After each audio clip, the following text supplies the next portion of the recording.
Ping ঘুরতে ঘুরতে বাইবত আলহামদুলিল্লাহি রাব্বিল আলামিন ওয়াল আকিবাতু লিল মুত্তাকিন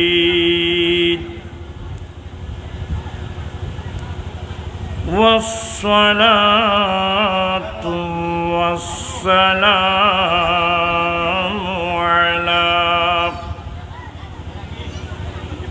سيدنا وسندنا سيد الأنبياء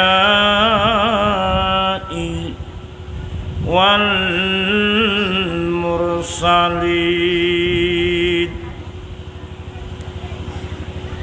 وعلى آله وأصحابه أجمعين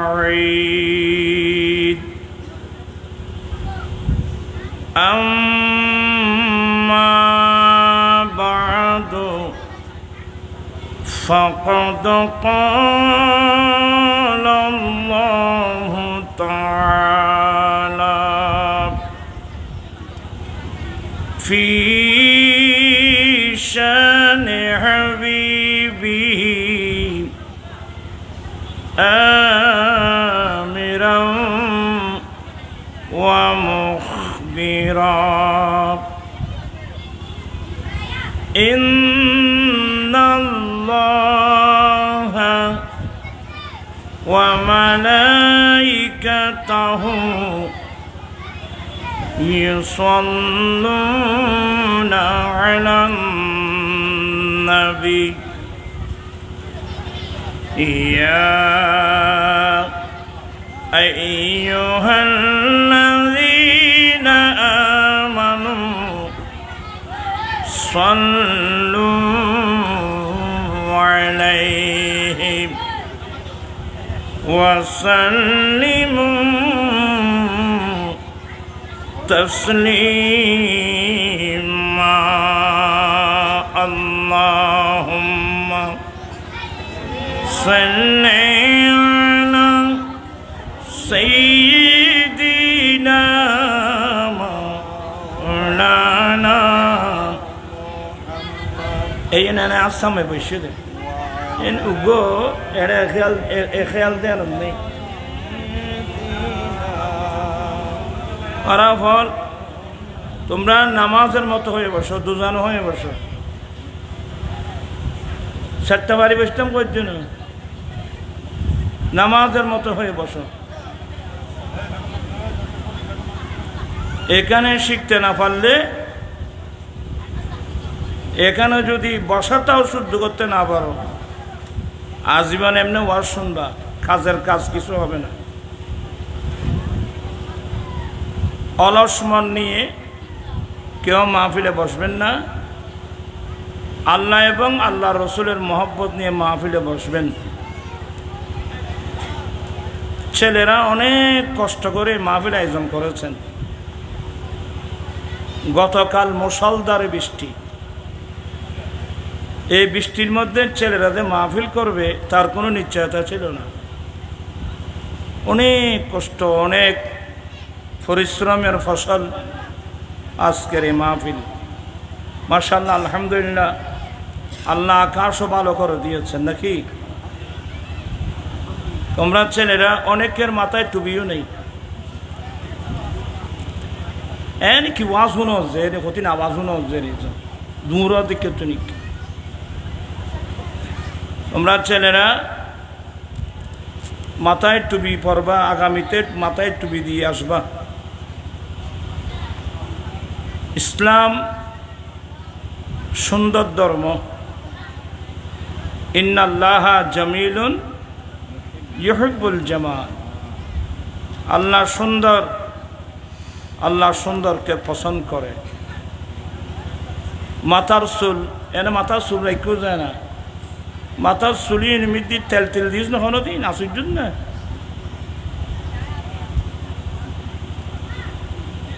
এই জন্য আমার রসুল বলছেন যে প্রত্যেক মুসলমানের জন্যে দ্বীনের জ্ঞান, ধর্মের জ্ঞান অর্জন করা ফরজ।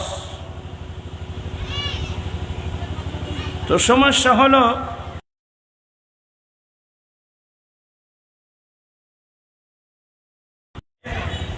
প্রায় 90% মুসলমান, কিন্তু মুসলমান হলে কি হবে, এই দেশে তো ইসলামী হুকুমত নাই, শিক্ষানীতিও ভিন্ন। আমার রসুল যে শিক্ষানীতি উম্মতদেরকে দিয়ে গেছেন, এই শিক্ষানীতি আমরা গ্রহণ করেছি।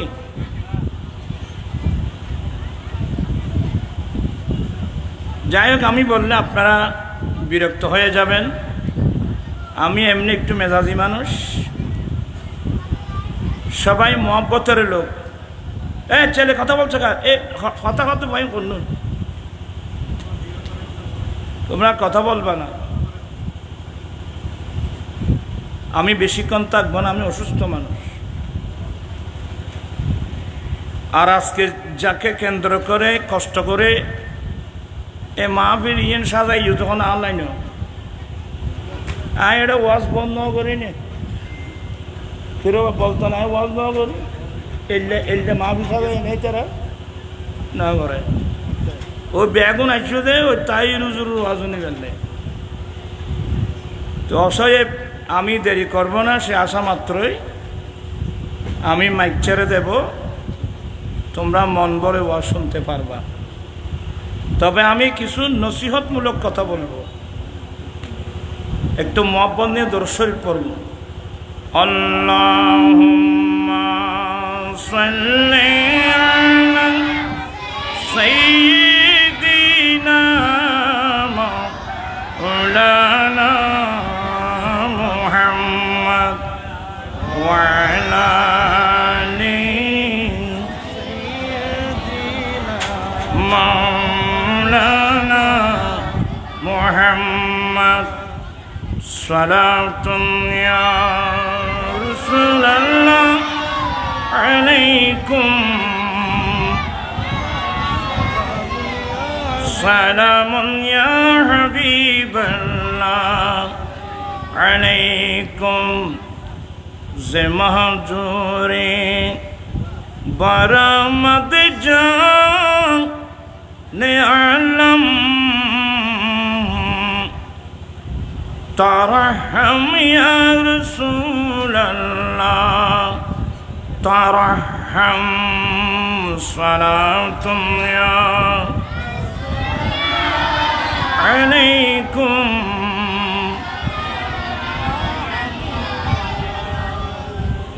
أعوذ بالله من الشيطان الرجيم بسم الله الرحمن الرحيم وإذ أخذ الله ميثاق النبيين لما آتيتكم من كتاب وحكمة ثم جاءكم رسول مصدق لما معكم لتؤمنن به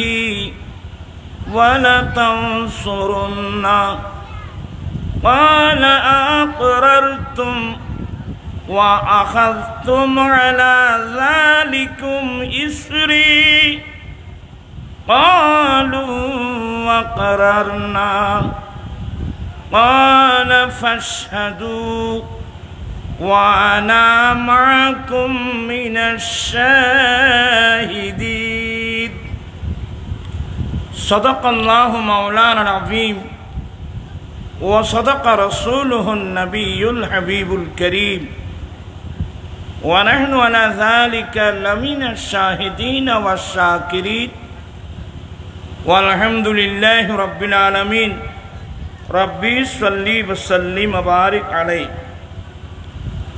উপস্থিত আলা হযরত মুজাদ্দিদ দ্বীন মিল্লাত ইমাম আহমদ রজা ফাজলে বেরলভী রহমতুল্লাহ আলাইহি গাজী শের বাংলা রহমতুল্লাহ আলাইহি একতা সংঘ দক্ষিণ বৈলতলির ব্যবস্থাপনায় পবিত্র জশ্নে ঈদে মিলাদুন নবী সবাই বলুন সাল্লাল্লাহু আলাইহি ওয়াসাল্লাম ও তাজদার মদিনা সুন্নি কনফারেন্স 2025-এর সভাপতি জনাব মৌলানা হারুন রশিদ মুইয়া সাহেব মুদ্দাজিল্লু সাবেক উপদেষ্টা গৌসিয়া কমিটি বাংলাদেশ চন্দনেশ উপস্থিত আজকে যাকে কেন্দ্র করে আজকের এই মাহফিল প্রধান বক্তা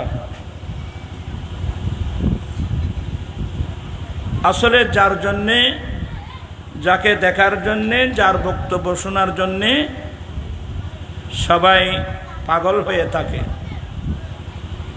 এবং যাকে কেন্দ্র করে আজকের মাহফিল আজিজ গ্রামী পীর আল্লাহ মুফতি গিয়াসউদ্দিন আত-তাহেরি মুদ্দাজিল্লু প্রতিষ্ঠাতা চেয়ারম্যান দাওয়াত ইমানি বাংলাদেশ ও সজ্জাদা নসীন ফাইজিয়া দরবার শরীফ বিবাড়িয়ে মূল্যবান বক্তব্য রাখলেন উদীয়মান বক্তা আজিজ গ্রামী মৌলানা মোহাম্মদ নাজিমুদ্দিন নুরি সাহেব মুদ্দাজিল্লু পরিচালক জালালিয়া হাকিমিয়া সুন্নিয়া মাদ্রাসা 2000 আমন্ত্রিত অতিথিবৃন্দের মধ্যে আছে জনাব আলহাজ আবুল কাসেম ভুঁইয়া সভাপতি হাজি উমদামিয়ে জামে মসজিদ বৈলতলি উদ্বোধক জনাব মোহাম্মদ আব্দুল সালাম মামুন জনাব মোহাম্মদ মঈনুদ্দিন ভুঁইয়া অসংখ্য উলামা ইকরাম ব্রাদারান ইসলাম রহমানি ওয়া রাহমাকুমুল্লাহ তাআলা মহান রব্বুল আলামিনের দরবারে লাখো কোটি শুকরিয়া যে রব্বুল আলামিন পবিত্র চাঁদ যেই চাঁদে যে মাসে যারা আল্লাহর মেহমান ওরা লব্বাইক আল্লাহুম্মা লব্বাইক লব্বাইক লা শারীকা লাক লব্বাইক তলবিয়া পড়ে পড়ে মক্কায়ে মুআজ্জামার দিকে রওনা হচ্ছেন রাসূল করিম সাল্লাল্লাহু আলাইহি ওয়াসাল্লামের প্রেমিক উম্মত বুকবারা আল্লাহ এবং রসুলের প্রেম নিয়ে আসসালাতু ওয়াসসালামু আলাইকা সাইয়্যিদি ইয়া রাসূলুল্লাহ সালাতু সালাম পড়ে পড়ে মদিনাতুল মুনাওয়ারা থেকে রওনা হয়েছেন এমন একটা গুরুত্বপূর্ণ সময়ে আজকে আয়োজিত এই মাহফিলে কোরআন সুন্নাহর এই মজলিসে যোগদান করে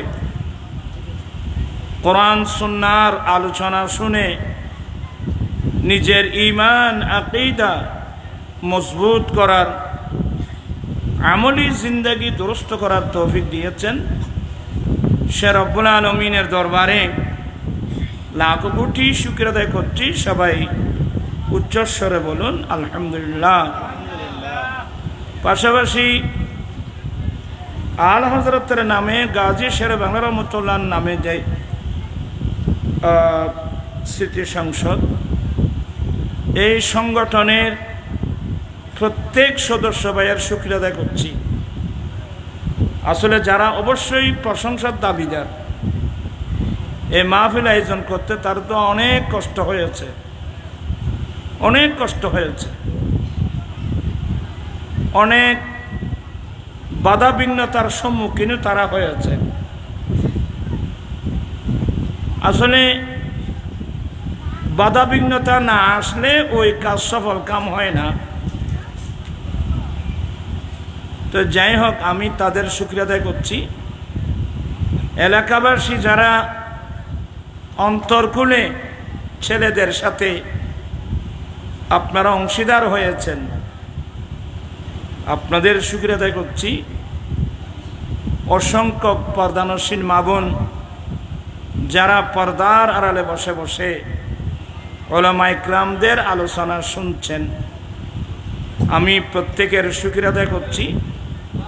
রব্বুল আলামিন আমাদের আশা বসা সাহেব দাওয়াতের ইন্তজামকে কবুল করুক। সবাই বলুন আমিন।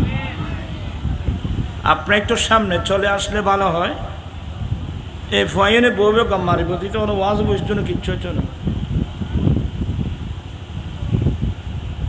অনারা হইতে বা ফিসুতুন কষ্ট করি সাম্মাইবেন নাই।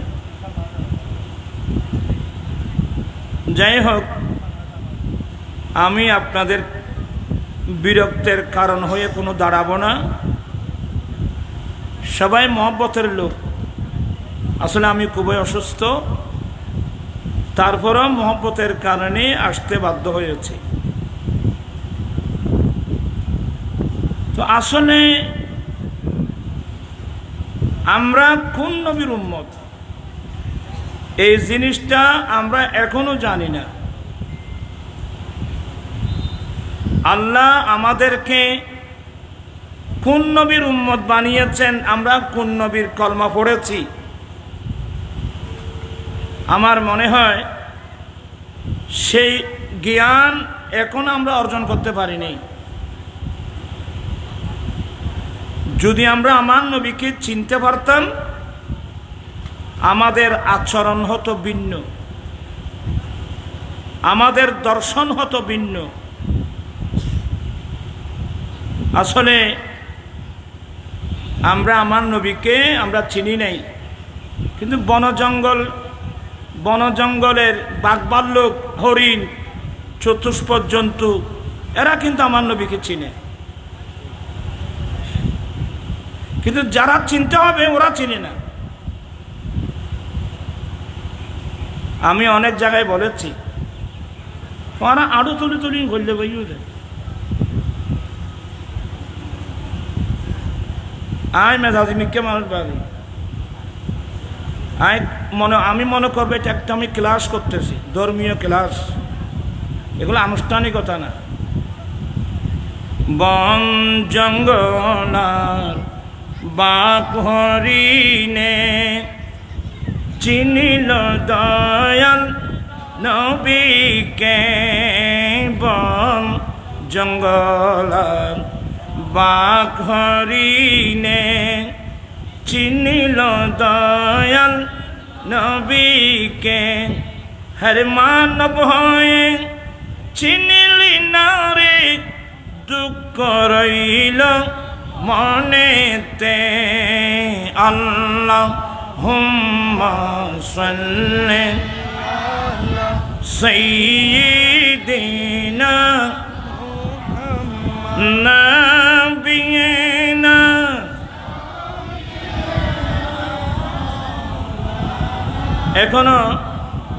এখনো পড়ার সিস্টেম শুদ্ধ হয় নাই। তুই ওই বাংশাল্লাহ আলাম দেখিলে বুঝছো, ওরা সামনে চলে বন জঙ্গলার বাক হরিণে চিনিল দয়াল নবীকে। হর মানব হয়ে চিনিলি না রে, দুঃখ রইল মনেতে। আল্লাহুম্মা সাল্লি সাইয়্যিদিনা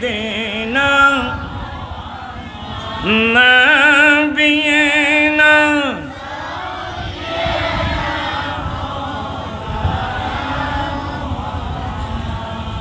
বন জঙ্গলে বাঘ ভাল্লুক ওরা আমার নবীকে চিনে, সব কিছু আমার নবীকে চিনে, কিন্তু যারা চিনতে হবে তারা চিনে না। আমি এখানে অনেকবার এই হাদিসগুলো বর্ণনা করেছি, একটু মনোযোগ সহকারে শুনেন। আমার নবীর একদল সাহাবা মুজাহিদিন, একদল মুজাহিদ, যারা সব সময় দিন প্রতিষ্ঠার জন্য প্রস্তুত থাকতেন। বর্তমানে মুসলমান তো দিন কোথায় ধর্ম কোথায় আমরা অনেকে জানিও না। আমার নবীর সাহাবা ইকরামের জীবনী পড়লে দেখবেন যে ওরা সবসময় জান এবং মাল দুটোটার সম্পদ নিয়ে প্রস্তুত থাকতেন। যখন জানের প্রয়োজন হয় জান দিয়ে দিতেন, যখন মালের প্রয়োজন ছিল মাল দিয়ে দিতেন। ওরা সব সময় প্রস্তুত থাকতেন। যাই হোক, সংক্ষেপ করছি। আমার নবীর একদল মুজাহিদিন, একদল মুজাহিদ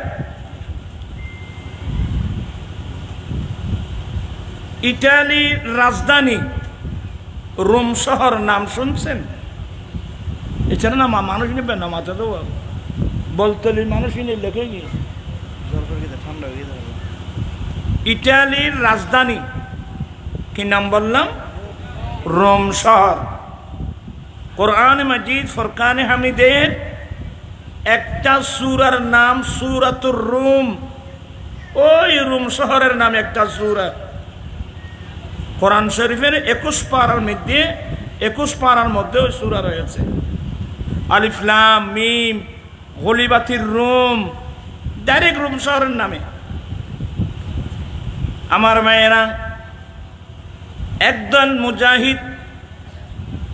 মুজাহিদিনদের একটা দল সুদূর মদিনাতুল মুনাফফারা থেকে চলে গিয়েছিলেন ইটালির রাজধানী রোম শহরে জিহাদ করে ইসলামের পতাকা উড্ডীন করার জন্যে। এ হাদিসগুলো পড়তে গেলে চোখের পানি ধরে রাখা যায় না। কোথায় মদিনাতুল মুনাফফারা আর কোথায় রোম শহর। আল্লাহু আকবার। কিভাবে গেলেন? সামুদ্রিক পথে। আর কি কষ্ট করে ওরা রোম শহরে গিয়েছিলেন জিহাদ করে ইসলামের পতাকা উড্ডীন করার জন্য। আমার মায়েরা, ওই মুজাহিদিনদের মধ্যে একজন সাহাবা যাকে নবী সফিনা বলছেন। কি বলছেন? সফিনা। সফিনা শব্দের অর্থ হলো জাহাজ। আমাদের দেশে সফিনাতুল আরব জাহাজ একটা ছিল না? ওয়ালাইকুম আসসালাম। সফিনা মানে জাহাজ। ওই মর্দে মুজাহিদ 7 উটের বোঝাই। কয় উট? 7টা উটের বোঝাই। একটা উট কতগুলো বোঝা বহন করে জানেন? যান, এগুলো ভিন্ন আলোচনা। আমার রাসূল ওনাকে বলছেন, তুমি আমার জাহাজ। নাম হয়ে গেছে সফিনা। আমার মায়েরা, হযরত সফিনা রাদিয়াল্লাহু তাআলা রোম সৈন্যদের সাথে যুদ্ধ করতে গিয়ে রোমী সৈন্যরা সফিনা রাদিয়াল্লাহু তাআলাকে বন্দী করে তাদের বন্দিশালায় নিয়ে যায়। আমার নবীর সাহাবা, তোমরা ছেলেরা খুব মনোযোগ সহকারে শোনো এগুলো। হযরতে সফিনা রাদিয়াল্লাহু তাআলাকে রোমী সৈন্যরা অ্যারেস্ট করে নিয়ে যায়। রাত গভীর। কিভাবে আমার নবীর সাহাবা সফিনা রুমি সৈন্যদের বন্দিশালা থেকে বেরিয়ে এসেছে মুজাহিদ বাহিনীর সন্ধানে। গভীর রাত, উত্তর দক্ষিণ চিনে যাচ্ছে না, সঙ্গে কোনো অস্ত্র নাই। হায় হায় হায় হায়, সঙ্গে কোনো অস্ত্র নাই। গভীর রাত সফিনা রোম শহরের রাস্তা ধরে যাচ্ছিলেন, সঙ্গী কেউ নাই। যেতে যেতে যেতে যেতে সামনে যখন গেলেন, দেখতেছেন পাহাড়ি অঞ্চল, এই দিকেও পাহাড় ওই দিকেও পাহাড়, দুই পাহাড়ের মধ্য দিয়ে, এটাকে গিরিপথ বলে না, দুই পাহাড়ের মধ্য দিয়ে গিরিপথ ধরে সফিনা যাচ্ছিলেন। যেতে যেতে একটু যখন গভীরে গেল, বিরাট এক বাঘ, অনেক দিনের ক্ষুধার্ত বাঘ হুঙ্কার ছেড়ে ওই পাহাড় থেকে লাফ দিয়ে হযরত সফিনার সামনে দাঁড়িয়ে যায়। আর সামনে বাবু গতি লিখে নেবে দে ই মাটির নিশান এখানে যেন বেন বুঝেরি খন হইকে গিয়ে গই তার কোনো পাত্তা না তাইব। সফিনার সামনে দাঁড়িয়ে গেল বিরাট এক বাঘ, ক্ষুধার্ত বাঘ। বলে, হ্যাঁ আমি অনেক দিনের ক্ষুধার্ত বাঘ, আজকে খাবার পেয়েছি, এই লোকটাকে খেয়ে আমার খিদা নিবারণ করব। সফিনার সামনে দাঁড়িয়ে গেল, বাঘের লেজ উপরের দিকে, বাঘ ফুলতেছে, কারণ বাঘের নাকি একটা ধর্ম, সে না ফুললে আক্রমণ করতে পারে না। বাঘ ফুলতেছে, ফুলতে ফুলতে এমন পর্যায়ে আসলো, সফিনা বুঝতে পারলেন এই বাঘ এক্ষুনি আমার উপর হামলা করবে। কিন্তু আমার নবীর সাহাবা সফিনা রাদিয়াল্লাহু তাআলা নূর চেহারার মধ্যে ভয়ের কোনো চিহ্ন নাই। কারণ যারা আল্লাহকে ভয় করে ওরা পৃথিবীতে কাউকে কি করে না, ভয় করে না। আমাদের মধ্যে মানুষের ভয়, আল্লাহর ভয় নেই। আল্লাহর ভয় থাকলে তো আমাদের এই অবস্থা হতো না। বেশি ওয়াজ লাগে না বাবু, অল্প ওয়াজে যথেষ্ট। বলতে চেয়েছিলাম, সফিনা এতক্ষণ জবান করলেন, বাঘের সাথে আরবি ভাষায় কথা বলছেন। কি বলছেন জানেন? এই হাদিসটা মেশকাতও আছে। ইয়া আবাল হারিস, ইয়া আবাল হারিস, আনা মাওলা রাসূলিল্লাহি সাল্লাল্লাহু আলাইহি ওয়াসাল্লাম। এ বাঘ, আমি দয়াল নবীর একজন গোলাম। আল্লাহু আকবার, আল্লাহু আকবার। পরিচয় কি? আমি নবীর গোলাম। ওখানে আমার নাম আব্দুর রহমান, আমার বাবার নাম আব্দুল খালেক, আমার বাড়ি মক্কায়। বাঘের সামনে এই পরিচয়পত্র কোনো কাজে আসবে না। এই বন জঙ্গলের পশু পাখি যেখানে যান, একটা পরিচয় পত্র কাজে আসবে। এটা কি? আমি কার গোলাম? নবীর গোলাম। আরো জোরে বলুন, আমি কার গোলাম? এই জন্য তো আমাদের ছেলেরা নাচ পড়ে, দু জাহানে কি যে হবে আমার পরিচয়, দু জাহানে আমার পরিচয়। আয়া যে মরা মানুষ শুনলে কেন বললাম কোন, দু জাহানে কি যে হবে আমার পরিচয়, প্রিয় নবীর গোলাম ছাড়া অন্য কিছুই নয়। আরো জোরে, দু জাহানে কি যে হবে আমার পরিচয়, প্রিয় নবীর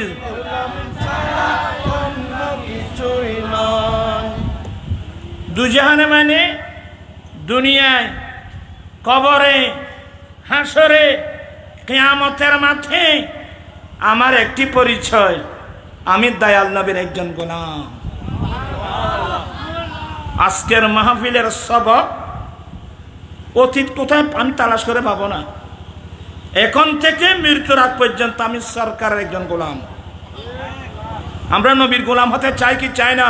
দুই হাত উঠাই বলতে হবে, চাই কি চাই না? আল্লাহু আকবার, ইয়া রাসূলুল্লাহ।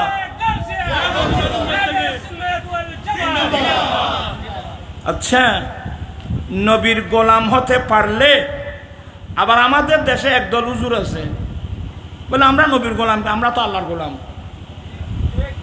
এ ধরনের মানুষ আমাদের দেশে আছে, অভাব নেই। হুজুর আর কি, হুজুর মানে বুঝেন, কিতাব কোনোদিন তো চোখে নেওয়া দেখে উত্তর এরা বলে আমরা নবীর কেন গোলাম। আচ্ছা, এই হাদিসটা কোথায় নেবেন? ইয়া আবাল হারিস আনা মাওলা রাসূলিল্লাহি সাল্লাল্লাহু আলাইহি সাল্লাম, এই বাপ আমি দয়াল নবীর একজন গোলাম। আমি একটা, আপনি একটু নোট করবেন, আরবি ভাষার মধ্যে আরবি ভাষা বোঝা কঠিন। আরবি ভাষা গোলাম যে শব্দটা আছে, মাওলা, মাওলা আছে না, মাওলার এক মানে মালিক। যেমন আন্তা মাওলানা, আল্লাহ তুমি আমাদের মাওলা, আছে না? মাওলার এক অর্থ কি? তোমার আর কথা আমি মাতিন না জানো, আর এখানে অরাল দিও এতে মানসি ভূতি হচ্ছে যে অরাল দিয়ে না, একটু দূর সারবো আজকে রিং গেয়ে গুজে ফল না জানো আর কেন মারতো বা। হ্যাঁ, মাওলা আসল মানে মালিক, আবার মালিকুর বিপরীত মালিক। মাওলা মানে মালিক, মাওলা মানে গোলাম, বিপরীত অর্থ না। যেমন বাই, বাই মানে ক্রয় বিক্রয়, সারা ক্রয় বিক্রয়, বিপরীত অর্থমুখী শব্দ। তো এখানে বাঘে হযরত সফিনা বলে, এই বাঘ আমি দয়াল নবীর একজন মাওলা। এখানে মাওলা মানে আমি কোন অর্থ নেব? গোলাম। মালিক নিতে পারবো? ইমান হারা হয়ে যাবে। অবশ্যই নিতে হবে আমি দয়াল নবীর একজন কি গোলাম। স্কুলের ছাত্র, কলেজের ছাত্র, ইউনিভার্সিটির ছাত্র, আপনাদেরকে যে হুজুররা ভুল তথ্য দিয়েছে আমরা নবীর গোলাম কেন, এখন এই হাদিসের অর্থ আমি কি করবো বলেন? বাঘ নবীর গোলাম পরিচয়, সফিনা নবীর গোলাম পরিচয় দিয়েছেন। আমরা নবীর গোলাম হতে চাই কি চাই না? আসলে আরেকটা সমস্যা কি জানেন, গোলাম শব্দটা আরব দেশত গোলাম মানে দাস বুঝি হয়েছে না মাথে। আমাদের দেশে গোলাম মানে কি? দাস। এই আইজের দূর আর বাস হয়ে দূরেরই। ছোট বাচ্চাদেরকেও গোলাম বলে, হয়েছে না মাথে। ছোট ছোট বাচ্চাদেরকেও কি বলে? গোলাম। গোলামের বহু বচন গেলমান। ছোট বাচ্চাদেরকে গোলাম বলে। তা আমি এই শব্দের অর্থ নিয়ে যদি কথা বলি দেরি হয়ে যাবে, আপনারা বিরক্ত হয়ে যাবেন। এখানে গোলাম মানে মালিকের বিপরীত গোলাম। হযরত সফিনা বলেন, এই বাপ আমি দয়াল নবীর একজন গোলাম। প্রাণ পিছাই বাইরা মনোযোগ আছে নাকি? দেখেন হযরত সফিনা নবীর গোলাম পরিচয় দেওয়ার সাথে সাথে বাঘের কি অবস্থা হলো। কত আসতে ফান খাই দীপসরতি তোরা দ্বীপসরতির কথা একবারে আচ্ছা ফেলা এর আমি রাজমিকা মানুষ কি করছেন চাই ভোরের কি পারি যখন হযরত সফিনা নবীর গোলাম পরিচয় দিলেন নবীর প্রতি শ্রদ্ধা কাকে বলে নবীর প্রেম কাকে বলে নবীর প্রতি শ্রদ্ধা কাকে বলে এই চতুষ্পদ জন্তু থেকে শিখার দরকার আছে যখন বললেন হে বাঘ আমি দয়াল নবীর একজন গোলাম এই শব্দ বলা মাত্রই ওই বাঘ এতক্ষণ সামনে ছিল লেজ উপরের দিকে ছিল এক আক্রমণ করবে সফিনা বলেন আমি যখন এই নবীর গোলাম পরিচয় দিলাম নবীর প্রতি এমন আদব রাখলো ওই বাঘ মুহূর্তের মধ্যে লেজটা উপরের দিক থেকে নিচু করে ফেললো উপরের দিক থেকে লেজটা নিচু করে বাসবাসা টান আমাদের দেশে অনেক ফালক কুকুর আছে না মানুষে মরা মানুষ তো কোনো সময় মালিক যদি ওই কুকুরকে মারতে চায় তখন কুকুর লেজ নাড়ে এভাবে লেজ নাড়ে মায়া দেখায় ওইসে না মায়া দেখায় না আমার ভাইয়েরা হযরত সফিন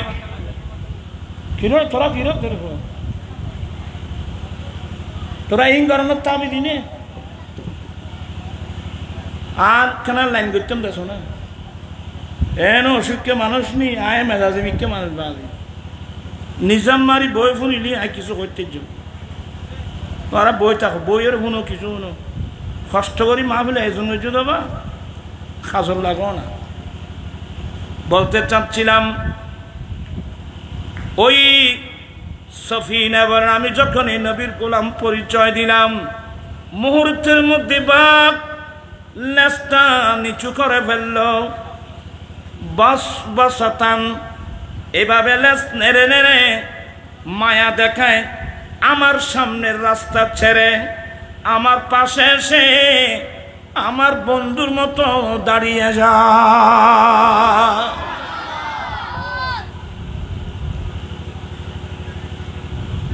আমি আশ্চর্য হয়ে গেলাম আমার বন্ধুর মতো দাঁড়িয়ে গিয়ে বাগে মাথা দিয়ে ইঙ্গিত দিলেন সফিনা এসেছিলাম অনেক দিনের ক্ষুধার্ত বাঘ এসেছিলাম তোমাকে কে খিদা নিবারণ করব তুমি যখন নবীর গোলাম পরিচয় দিয়েছ এখন আমি বাঘেরই মানি নৈতিক দায়িত্ব তোমাকে নিরাপদে তোমার বন্ধু সাথে তোমাকে নিরাপদে মুজাহিদ বাহিনীর তাঁবুর মধ্যে পৌঁছে দেওয়া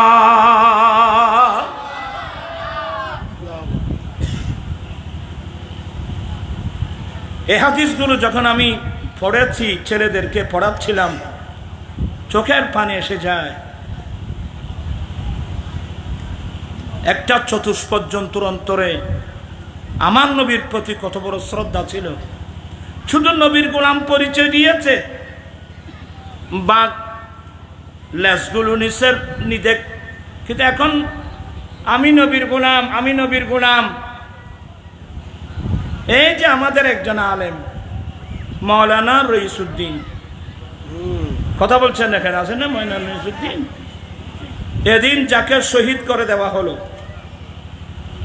কারা করলো বাঘে বলল বন জঙ্গলের কোনো পশু তার অপরাধ কি ছিল সে কি জন্য আসছিল 26 তারিখ ঢাকা শহরে সে আসছিল ফিলিস্তিনের মজলুম মুসলমানের প্রতি সংহতি প্রকাশ করা জালেম ইসরায়েলের বিরুদ্ধে প্রতিবাদ করা এই জন্য তো আসছিল কথা বলছেন না কেন আপনারা আচ্ছা এটা কি একটা রাজনৈতিক ইস্যু ছিল না বাংলাদেশে যতগুলো মানুষ আছে যেই দল হোক কওমি লাইনের হোক জামাত লাইনের হোক আমরা আহলে সুন্নাত ওয়াল জামাতের আছি যে যে লাইনের হক, বাংলাদেশের সমস্ত মানুষ একটা ইস্যুতে তো একমত, সবাই ফিলিস্তিনের পক্ষে, জালেম ইসরায়েলের বিরুদ্ধে। কথা বলছেন না কেন? তাহলে তো এটা এমন একটা বিষয়, এটা তো কোনো রাজনৈতিক ইস্যু না, এটা তো রাজনৈতিক বিষয় না।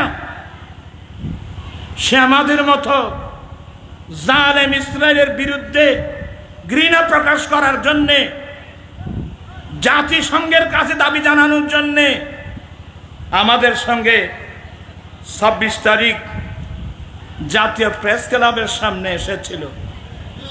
কিন্তু তাকে যাওয়ার সময় তাকে কে মারল? কোন হিন্দু, কোন বৌদ্ধ, কোন খ্রিস্টান? কারা মারল? আমি নবীর একজন গোলাম, এই পরিচয় দেওয়ার সাথে সাথে হিংস্র জন্তু বাঘ পর্যন্ত লেস মেরে কি আদর্শ বিশ্ববাসীকে শিক্ষা দিয়েছেন। আমি দয়াল নবীর একজন গোলাম। আসলে নবীর হাদিস মনে পড়ে, কিতাবুল ফেতান বুখারী শরীফ থেকে আরম্ভ করে যতগুলো হাদিসের কিতাব আছে, যেখানে কিতাবুল ফেতান আছে, আমার নবী বলেন, এমন সময় আসতেছে, এমন যুগ সময় আসতেছে, মানুষের স্বভাব কেমন হবে? কালামুহুম কাকালামিল আম্বিয়া, তাদের ভাষা হবে নবীদের মতো। আমার রাসূল সব কিছু বলে দিয়েছেন। তাদের ভাষা হবে, তাদের ভাষা হবে বেশি সুন্দর। কেমন আছেন? ভালো আছেন? অনেক সুন্দর। আমার নবী বলেন, কালামুহুম কাকালামিল আম্বিয়া, তাদের ভাষা হবে নবীদের মতো সুন্দর। কুলুবুহুম কাকুলুবিজ জিয়াব, তাদের অন্তর হবে বাঘের মতো ফাসান। তাদের ভাষা হবে নবীদের মতো, অন্তর হবে কিন্তু বাঘের মতো। ওয়া ফি'লুহুম কাফিলিল ফারায়না, তাদের কাজ কারবার হবে ফেরাউনের মতো। এমন সময় আসতেছে, মানুষের ভাষা হবে নবীদের মতো, অন্তর হবে বাঘার মতো, আভ্যন্তরীণ কাজ কারবার হবে ফেরাউনের মতো। আমার মনে হয় সেই সময় এখন চলে এসেছে। আর বাঘের মতো এই সপ্তাহে গিয়ে আমি বেঁচে গেলাম। বাঘ অন্তর হবে বাঘের মতো ফাসান। কিন্তু আমার ভাইয়েরা, অনেক বাঘকে বিশ্বাস করে দেখলাম, অনেক বাঘের অন্তর যত বড় ফাসান হোক, মুস্তাফার গোলাম পরিচয় দেওয়ার সাথে সাথে সেই অন্তরের মধ্যে নবীর প্রেমার ঢেউ মারতে। সুবহানাল্লাহ, আল্লাহু আকবার।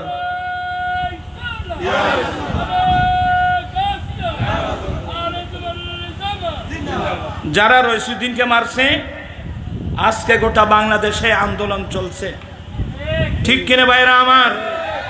ঢাকা শহরে আন্দোলন করতে গিয়ে আমার অনেক ছেলেরা আক্রান্ত হয়েছে। আমাদের ছেলেরা কেন আক্রান্ত হচ্ছে? প্রশাসন কিন্তু জবাবদিহি করতে হবে। আপনারা বুঝে, আপনার আহলে সুন্নাত ওয়াল জামাতের মানুষকে আপনারা চিনেন নাই। আহলে সুন্নাত ওয়াল জামাতের মানুষ, আমরা তরিকতপন্থী মানুষ। আমরা লাঠি সোটা নিয়ে মাঠে দৌড়াদৌড়ি করি না। আমরা নবীর প্রেমার ভালোবাসা, আউলিয়া ইকরামের প্রেমার ভালোবাসা নিয়ে আমরা চলি। তবে আমাদের সরলতাকে যদি আপনারা দুর্বলতা মনে করেন, ভুল করবেন। আচ্ছা, গত 26 তারিখে এই প্রেস ক্লাব চত্বরে এতগুলো বাধা বিঘ্নতা দেওয়ার পরেও সরোয়ার্দী উদ্যানে দেওয়ার কথা ক্যান্সেল।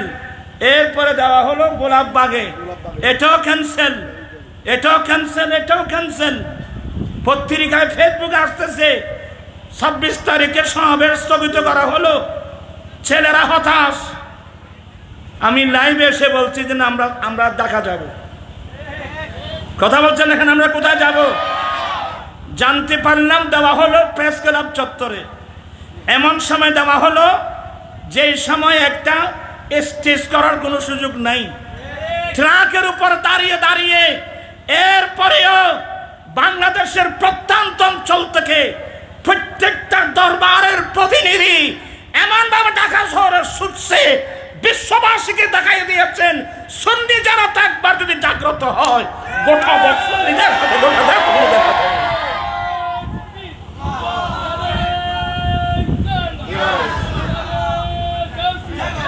আমি স্পষ্ট ভাষায় বলে দিচ্ছি, আপনারা সুন্নিদেরকে অবহেলা করছেন। আমরা আহলে সুন্নাত ওয়াল জামাত, আমরা অরাজনৈতিক মানুষ। তবে অরাজনৈতিক বলে আমাদেরকে অবহেলা করলে হবে না। আগামী নির্বাচনে এখন সুন্নি জনতা ঐক্যবদ্ধ। কথা বলছেন না কেন? সুন্নি জনতা এখন সুন্নি জনতা ঐক্যবদ্ধ। আগামীতে আমরা যে নির্বাচনে যান না কেন, সুন্নিদের দরওয়াজায় আসতে হবে, কিন্তু সবাইকে সুন্নিদের দরওয়াজায় আসতে হবে। আমরা মারপিট করি না, আমরা গাড়ি ভাঙচুর করি না, আমাদের তালিম এগুলো নাই। তাই বলে আমাদেরকে এত সহজ সরল মনে করিয়েন না। আজকে আমাদের ছেলেরা রইসুদ্দিনের হত্যার বিচার দাবিতে যারা আন্দোলনে গেল, ওখানে কয়েকজন মারাত্মক আক্রান্ত হলো। আমাদের ছেলেরা কেন আক্রান্ত হচ্ছে? প্রশাসন কিন্তু জবাবদিহি করতে হবে। আমরা অত্যন্ত ধৈর্যশীল, কিন্তু ধৈর্যের ভাত যদি ভেঙে যায়, এই সুন্নি জনতাকে সামলানো কারো পক্ষে কি হবে না, সম্ভব হবে না। আমরা বিশৃঙ্খলা চাই না, এগুলো আমাদের অভ্যাস নেই, এগুলো আমাদের তালিম নেই। আমরা নবীর প্রেমিক, আমরা অলিভক্ত মানুষ। অতএব সুন্নি জনতাকে অবহেলা করার কোনো সুযোগ নেই। আজকে গোটা ঢাকা শহরে অনেক ব্যারিকেড তো দেওয়া হলো, পুলিশরা অনেক ব্যারিকেড দিয়েছেন, কিন্তু সুন্নি জনতার দেবের সামনে পুলিশের ব্যারিকেড সব চলে গেছে। আমরা সবাই ঐক্যবদ্ধ থাকতে চাই কি চাই না? দুই হাত উঠে বলতে, দুই হাত। আমরা সবাই ঐক্যবদ্ধ থাকতে চাই তো? আমরা কারো ক্ষতি করি না, আমরা রাষ্ট্রীয় সম্পদ নষ্ট করি না, এটা আমাদের তালিমের মধ্যে এগুলো নাই। আমি সবাইকে বলবো, অন্য লাইনের যত ভাইয়েরা আছেন, আপনারা মারাত্মক ভুল করবেন। সুন্নিদেরকে নিয়ে ঠাট্টা মস্কারি এগুলো করবেন না। আমরা আদর্শের সৈনিক, তবে আমরা সবাই যখন ঐক্যবদ্ধ হয়ে যাব, তখন তো গোটা বাংলাদেশ কার হাতে? কথা বলছেন না কেন? কার হাতে? এটা শাহে জালালের বাংলাদেশ, এটা শাহ ফরহানের বাংলাদেশ, এটা গৌসুল আজম মেজবান্ডারি বাংলাদেশ, এটা গাজী শের বাংলার বাংলাদেশ, আউলিয়া ইকরামের বাংলাদেশ, অসংখ্য আউলিয়া ইকরামের বাংলাদেশ। তোরা কিসের এ ফাগুনুর নয় পরে দুঃখত আছে। ওই যা তোরা কে যাগো, তোরাই কে যাগনি, আই কে যাইগি। আল্লাহুম্মা সাল্লি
পীরের তরিকত হুজুর আল্লামা গিয়াসউদ্দিন তাহরি মাদারিজুল আলিম। আরেকটা স্লোগান হবে নারে তাকবীর, নারে রিসালাত, নারে গাউসিয়া, আহলে সুন্নাত ওয়াল জামাত। ये टंड ही ने আরে কে সাহাবি নে আপনারা দাঁড়িয়ে আছেন কেন?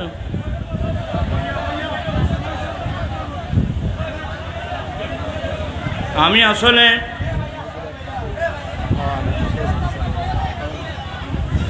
আমি আর আপনাদেরকে কষ্ট দেব না।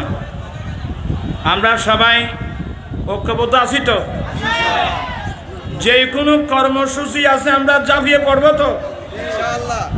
এমনি ওয়াজ করে কোনো লাভ নেই। তো হাদিসটা আমি যে বের করেছিলাম, আমার ভাইয়েরা, হযরত সাইয়েদনা, আসলে প্রাণ জ্বলতেছে, আমার অনেক প্রাণ জ্বলতেছে। এই যে বাঘ, হযরত সফিনা রাদিয়াল্লাহু তাআলা বাঘকে পরিচয় দিলেন, ইয়া আবাল হারিস আনা মাওলা রাসূলুল্লাহ, আমি নবীর একজন গোলাম।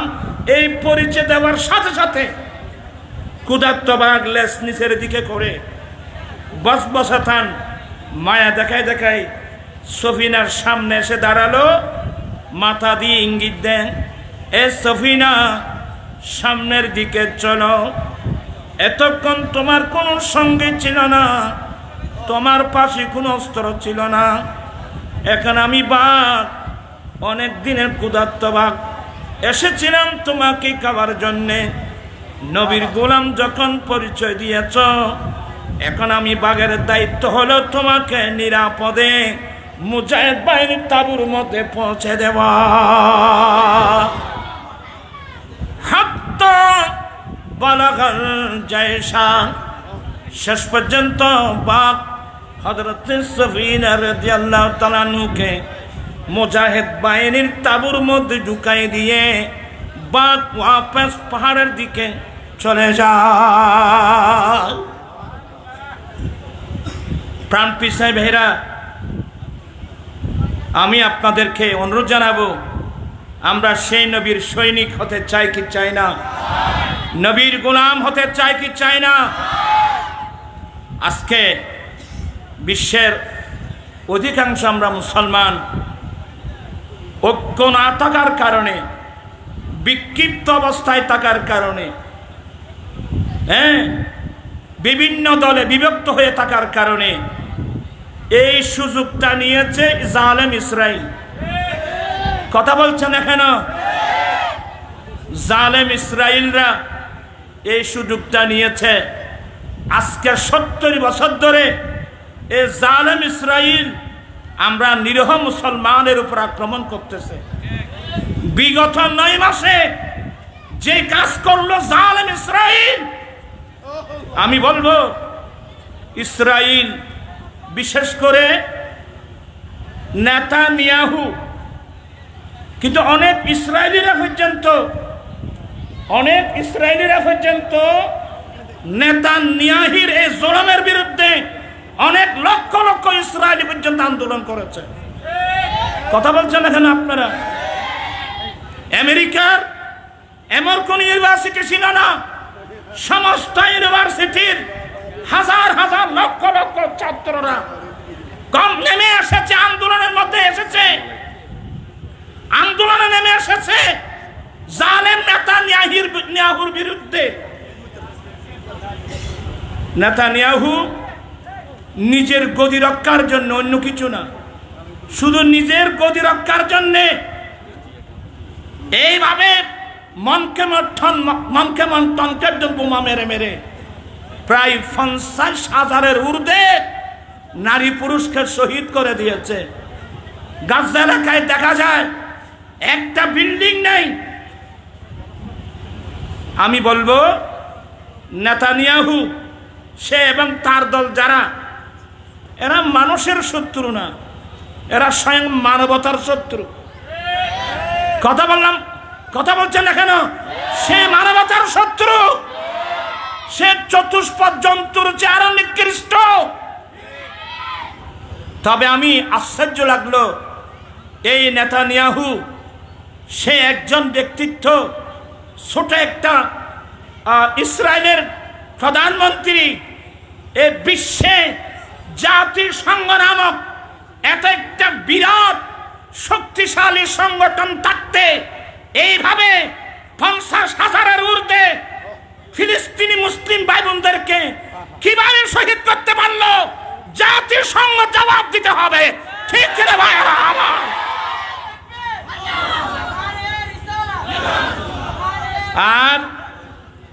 আর বিশেষ করে এই দাবিগুলো জানানোর জন্য তো আমার ভাই মনার রইসুদ্দিন গিয়েছিল সেদিন প্রেস ক্লাবে। তাকে কেন মারা হলো? তাকে কেন মারা হলো? শহীদ করা হলো? প্রশাসন জবাবদিহি করতে হবে। এমনকি যিনি আমাদের অন্তর্বর্তী সরকারের প্রধান, আমরা আপনার দৃষ্টি আকর্ষণ করছি, আপনি এই বিষয়টা অত্যন্ত, আজকে আমাদের ছেলেরা যে দাবি দিয়েছে এই ঘটনাগুলো তদন্ত করে যারা আসক্তিকার আসামি অনতিবিলম্বে এদেরকে অ্যারেস্ট করা হোক, এদেরকে বিচারের কাঠগড়ায় দাঁড় করানো হোক। আসলে আমরা একটা দুর্ভাগা জাতি, আমরা দাবি জানাচ্ছি, তবে জানি না আল্লামা শহীদ নুরুল ইসলাম ফারুকীর মতো ব্যক্তিত্ব, ওনাকে গড় দুঃখে শহীদ করা হলো, মামলা করা হলো, আসামির নাম দেওয়া হলো, কিন্তু বিগত সরকারের দ্বারা দায়িত্বশীল ওরা কি আল্লামা নুরুল ইসলাম ফারুকীর হত্যাকারীদেরকে অ্যারেস্ট করেছে? কথা বলছেন না কেন? অ্যারেস্ট করেছে? এগুলো বলতে গেলে আমার দিমাগ এমনি খারাপ হয়ে যাবে। আমি সেদিন চট্টগ্রাম প্রেস ক্লাবের সামনে যে বক্তব্য রেখেছিলাম, সে বক্তব্য সরকারের ঘরের মধ্যে রেকর্ড আছে। একটা মশলা মনে রাখবেন, যারা মানুষ হত্যা করে, আমার কথা শেষ, যারা মানুষ হত্যা করে এদের কোনো ধর্ম নাই। কথা বলছেন এখানে আপনারা? যারা মানুষ হত্যা করে এদের কোনো ধর্ম, এদের ধর্ম হলো পয়সা নিয়ে নিয়ে মানুষ হত্যা করা। কিন্তু প্রশাসনের ভাইয়েরা, আপনারা যদি কারণে অকারণে ওদেরকে অ্যারেস্ট না করে ওদেরকে ছাড় দিয়ে দেন, মনে রাখবেন একদিন আপনাকেও এই খুনিদের হাতে আপনাদেরকেও খুন হতে হবে।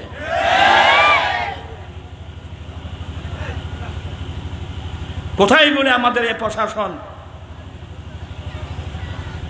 আমরা প্রশাসনের দৃষ্টি আকর্ষণ করছি, আমরা সহযোগিতা কামনা করছি, আমরা বিশৃঙ্খল পথ আমরা গ্রহণ করি নাই, আমরা ধর্মঘটের মতো রাষ্ট্র বন্ধ করার আমরা কোনো পদক্ষেপ আমরা গ্রহণ করি নাই। আমরা সহযোগিতা করতে চাই। অনতিবিলম্বে রইসুদ্দিনের আসামিদেরকে গ্রেফতার করা হোক, আল্লামা শহীদ নুরুল ইসলাম ফারুকীর হত্যাকারীদেরকে বিচার করা হোক, গ্রেফতার করা হোক, এদেরকে বিচারের কাঠগড়ায় দাঁড় করানো হোক। যদি এদের বিচার যদি করতে না পারেন, তো বাংলাদেশের জজ কোর্ট, হাইকোর্ট, সুপ্রিম কোর্ট এগুলোর দরকার তো নেই। আমার মসজিদের খতিব, যে খতিবের পিছনে আমি নামাজ পড়ি, যে ইমামের পিছনে আমি নামাজ পড়ি, এর বিচার যদি এই ধরনের মানুষ এদের বিচার যদি না হয়, তাহলে জজ কোর্ট, হাইকোর্ট, সুপ্রিম কোর্ট এখানে আপনারা কার বিচার করবেন? আমি আর কোনো কটু বাক্য ব্যবহার করছি না, আমি সহযোগিতা কামনা করছি। আমি আর মাইক চালা দিবে হলে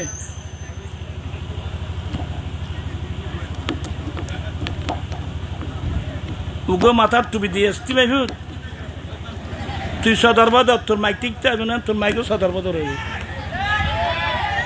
শিকারক দিলে তোরা মাথার দিস না টুপি, ব্যাগ এক কোনার মাঝে হেরি পাইব। আল্লাহ পাক আমরা সবাইকে দামানে মোস্তফা মজবুত করে ধরার তৌফিক দান করুক, আমিন। আমি আর কথা বাকি যা কথা বলার আছে আমার আজিজ গ্রামী সবাই আসছেন ওনাকে দেখার জন্য, ওনার বক্তব্য শোনার জন্য।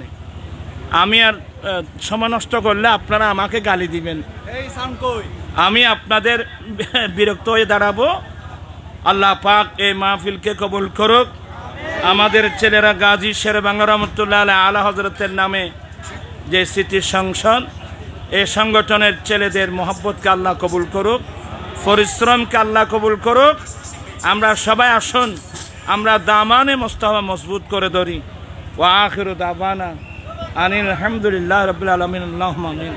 রব্বানা যালামনা আনফুসানা ওয়া ইন লাম তাগফির লানা ওয়া তারহামনা লানাকুনান্না মিনাল খাসিরিন।